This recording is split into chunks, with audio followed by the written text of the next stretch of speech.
O tema da mensagem de hoje é o nome de Jesus.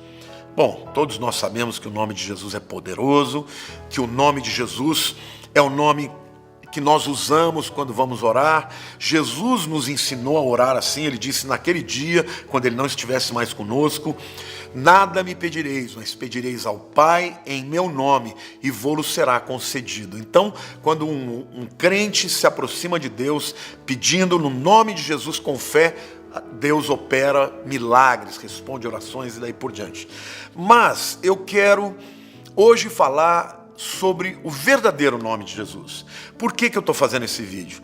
Porque a gente vê as pessoas estudando a respeito do hebraico, e eu sou um apaixonado pela língua hebraica, acho que a gente tem que estudar mesmo, mas algumas pessoas têm um entendimento errado a respeito desta questão do nome de Jesus. Por exemplo, eu vejo comentários de pessoas dizendo: o nome de Jesus, isso é o nome do Jesus romano, não é o nome verdadeiro, no hebraico nem tem a letra J. Queridos, é verdade isso. Agora, o nome que salva, será que tem que ser somente o nome hebraico de Jesus? Que ninguém sabe exatamente como é, se é Yeshua, se é Yahshua. Bom, vamos fazer aqui uma análise histórica, teológica e bíblica. Vocês sabem, irmãos, que o Velho Testamento foi escrito no hebraico. Mas, por causa da helenização, quando Alexandre o Grande dominou o mundo, ele foi conquistando o mundo, o que ele fez? Ele helenizou. Helenizar é uma palavra para explicar como ele fez com que a cultura grega dominasse o mundo inteiro que ele conquistou. E isso afetou também a nação de Israel. A ponto, queridos, que quando os judeus que estavam fora de Israel, por exemplo, no Egito, na Ásia Menor, quando eles estudavam a Torá, estudavam a Bíblia, o Atanar, que é o Velho Testamento inteiro, eles já não conseguiam mais ler no hebraico. Então reuniram 72 homens, sacerdotes, homens letrados que conheciam o hebraico e traduziram o Velho Testamento, o Atanar, para a língua grega. E aí, este grupo de homens, por serem 72, chamaram aquela tradução de a Septuaginta, dos 70.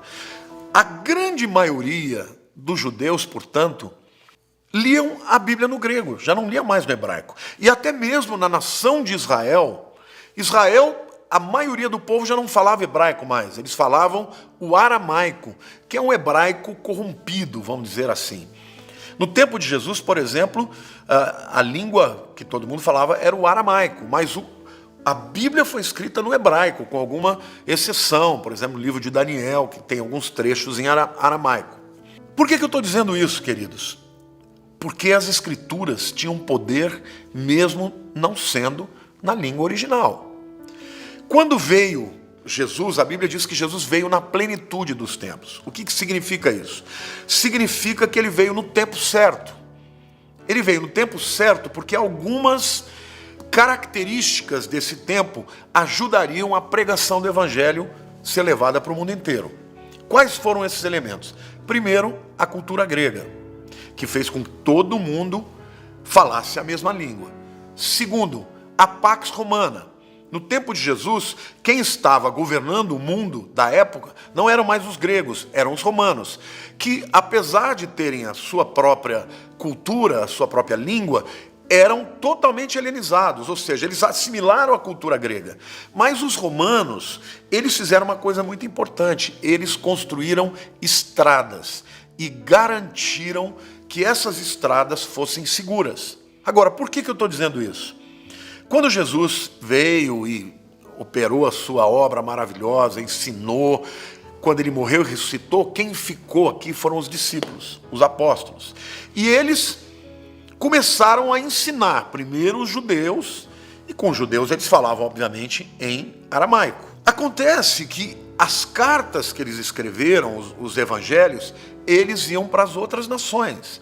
E essas nações, começou pela Ásia Menor, por exemplo, que fica na Turquia, a primeira igreja gentílica, por exemplo, foi Antioquia, da Síria. Eles não falavam hebraico, eles falavam o quê? Grego. Então, o Novo Testamento inteiro, meus irmãos, foi escrito em grego.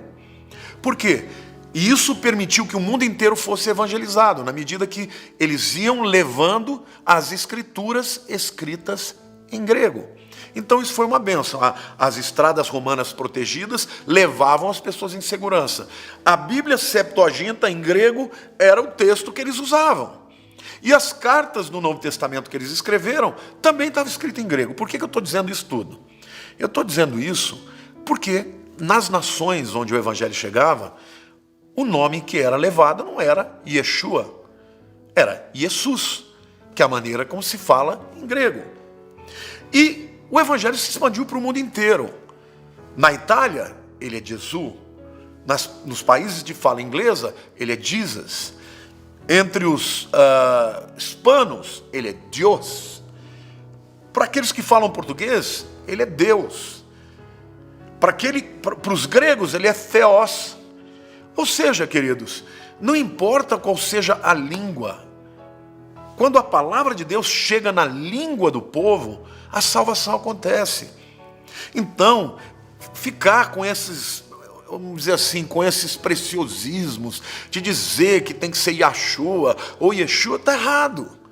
Vocês querem dizer com isso que durante todos esses milênios, esses 2 milênios em que o evangelho foi pregado e que milhões e milhões de pessoas se converteram, porque elas não conheciam o nome de Jesus, elas não eram salvas?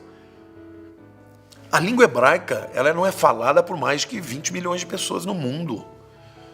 Nós não podemos querer que agora o evangelho seja pregado e que quando for falar do nome de Jesus tem que se usar como é que era em hebraico.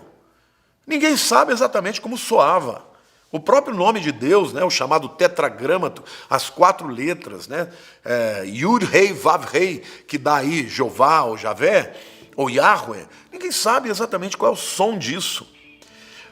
O que nós precisamos é pregar o nome de Jesus. E o nome de Jesus significa quem ele foi, o que ele fez, o que ele realizou. Não é a formação daquelas letras.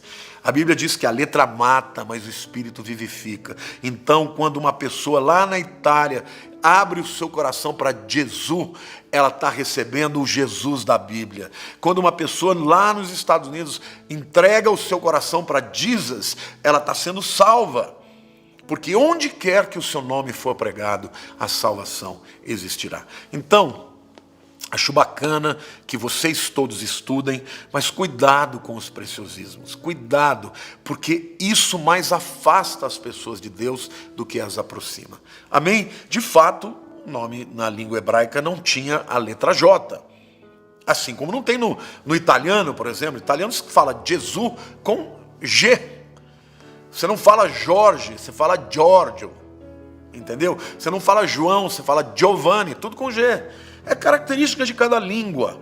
Agora, não importa se ele seja Jesus, Yeshua, Jesus, Deus, não importa. O que importa é que nós creamos no nome poderoso, nome diante do qual todo joelho se dobrará e toda língua confessará que Jesus Cristo é o Senhor.